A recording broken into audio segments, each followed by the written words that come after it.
The average person is terrified of debt because they have been trained to use it as a tool for consumption. They use high-interest credit to buy depreciating assets, effectively shackling their future self to a past mistake. On this channel, we don't use debt to fund a lifestyle. We use debt to engineer an empire.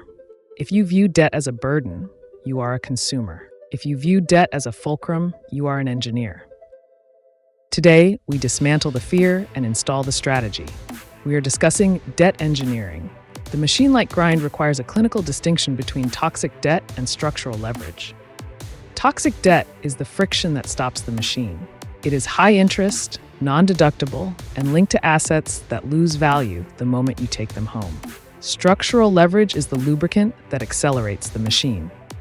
It is low interest, strategically timed, and deployed into assets that produce a higher return than the cost of the capital. The 1% do not build wealth using only their own money. They use the system's capital to amplify their own momentum. The first law of debt engineering is the spread.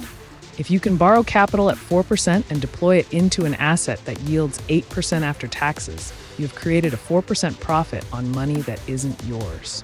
This is how you bypass the limitations of your own salary.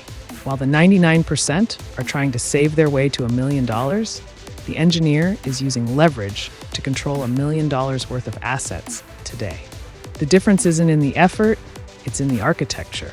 You must stop thinking about how much I have and start thinking about how much I can control. However, leverage is a double-edged sword. Without a resilient system, it becomes a liability. This is why the Wealth Blueprint mandates a stress test for every leveraged position. You must engineer your system to survive the worst-case scenario. If your asset's income drops by 30%, can the machine still service the debt? If the answer is no, you aren't engineering, you are gambling. True leverage is backed by cash flow, not just hope. The machine must be able to sustain itself during a market freeze. Next, we address debt migration. This is the process of moving capital from high-interest toxic buckets into low-interest structural ones. The 1% are constantly auditing their debt to ensure the velocity of their capital isn't being slowed down by inefficient interest rates. If you have credit card debt at 20%, your first engineering task is to migrate that debt to a lower-cost vehicle or eliminate it with ruthless aggression. You cannot build a high-velocity engine on a foundation of high-interest friction.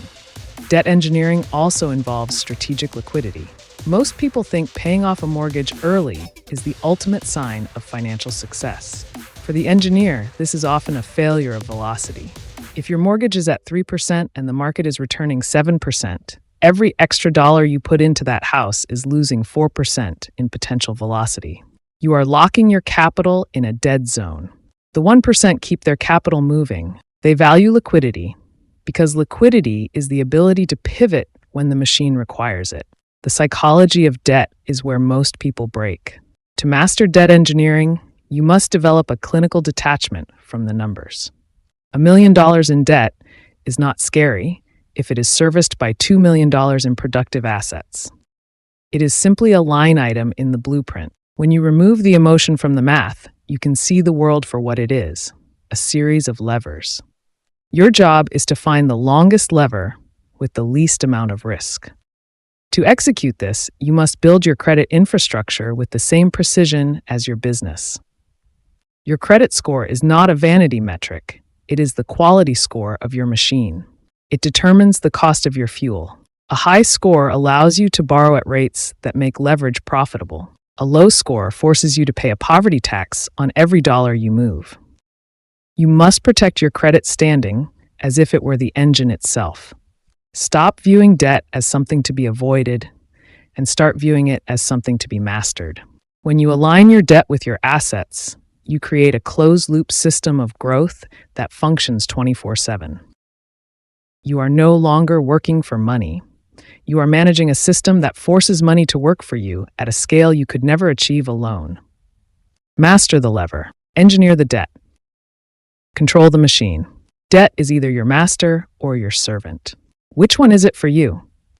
If you're ready to stop being afraid of the math and start using it to build your empire, subscribe and follow the blueprint. The machine-like grind doesn't stop. We will see you in the next deep dive.